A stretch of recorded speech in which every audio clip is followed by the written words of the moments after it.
Good evening. Tonight it was The Mummy's Witch, The Mummy's Curse, and uh, but it was also The Witches before The Mummy, and before that it was two episodes that I'm pretty sure I had never seen of Treehouse of Horror, including a parody of AI, which is one of my favorite Steven Spielberg movies.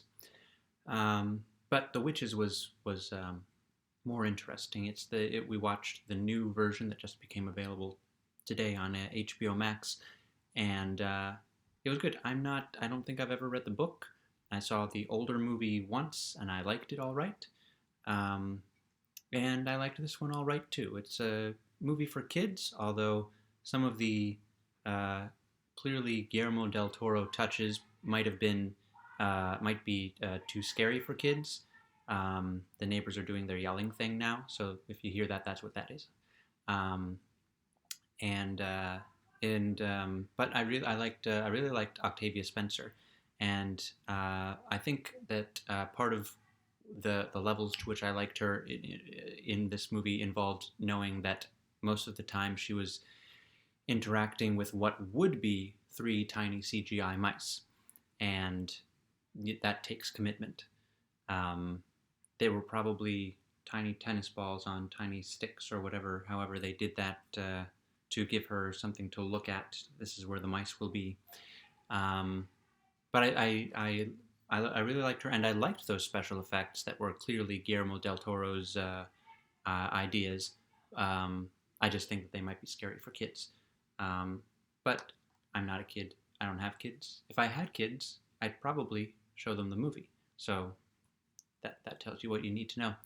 But The Mummy's Curse started with not another, the same 5 minute recap of, I'm going to say, The Mummy's Hand, which was also featured in at least The Mummy's Tomb, possibly The Mummy's Ghost as well. They keep recapping how the mummy was made, and I think also how the mummy then got to, I still don't know where they are. Um, this mummy being Caris, played by Lon Chaney Jr. And so that wasn't promising. The rest of it I mostly liked. It featured they drained the swamp that the mummy keeps disappearing into. That was the main thrust of the beginning of the movie. That was our starting point, and so in so doing, the mummy now has no place to hide, and so he gets up, and but also the woman that he dragged down into the muck with him at the end of the last movie, who looked rather like this, but with long flowing white hair, as she was submerged, she was also unearthed separately from Caris, and and so I thought, first we saw just the hand, and I thought, oh, we're going to get the woman mummy now. We're going to get the mumshi, or whatever she would be called, and but it's okay for in one of these older movies. It's okay for a woman to look like this at the end of a movie. When she's disappearing, and you're not going to be able to see her. But if you're going to be able to see her for an hour, and fortunately these movies are only an hour long, then she must be young and vibrant. And so she was. She emerged from the muck, young, vibrant, and a different actor, and went on to be found first by someone, and then she runs away, and then found by someone else. But they're all connected, and that's all there really is to that. And the mummy comes for her and doesn't get her, and comes for her and doesn't get her, and then comes for her and gets her, and takes her back, uh, and then is chased, and then is followed back.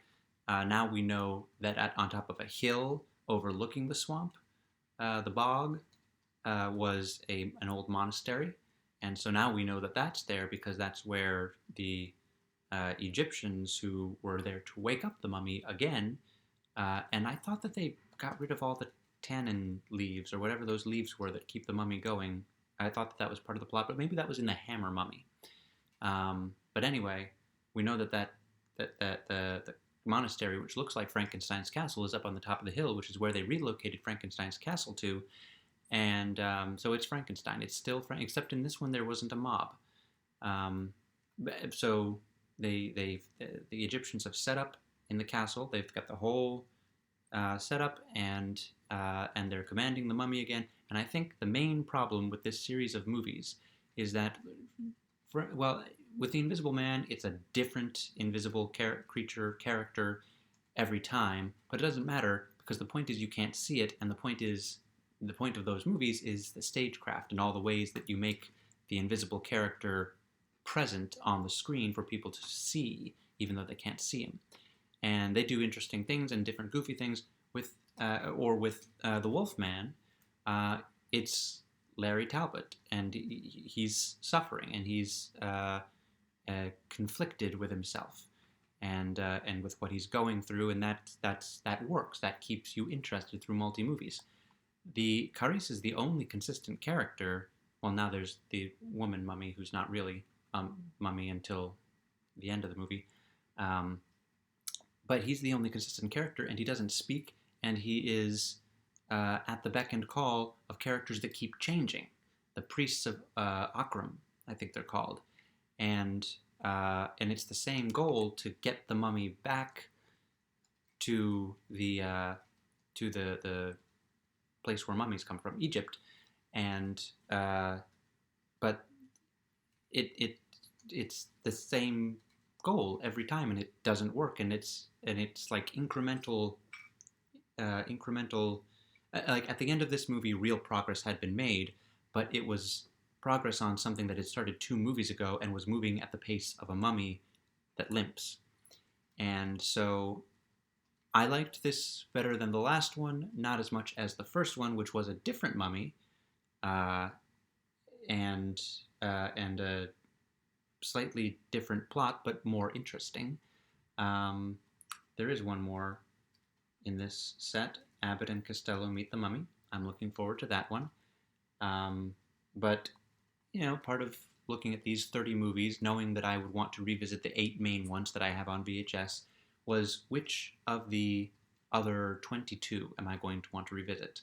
And I don't think I'm going to often, sometimes, but not often, return to the mummies. Although maybe one day there's a new mummy movie and I want to look through and see for clues or references or whatever. But yeah, looking forward to Abbott and Costello Meet the Mummy, and then putting this away. Tomorrow, the Universal movie is House of Dracula. The Hammer horror movie is Dracula Has Risen from the Grave. And who knows what else we'll watch. Probably some Treehouse of Horror stuff. Have a lovely midnight.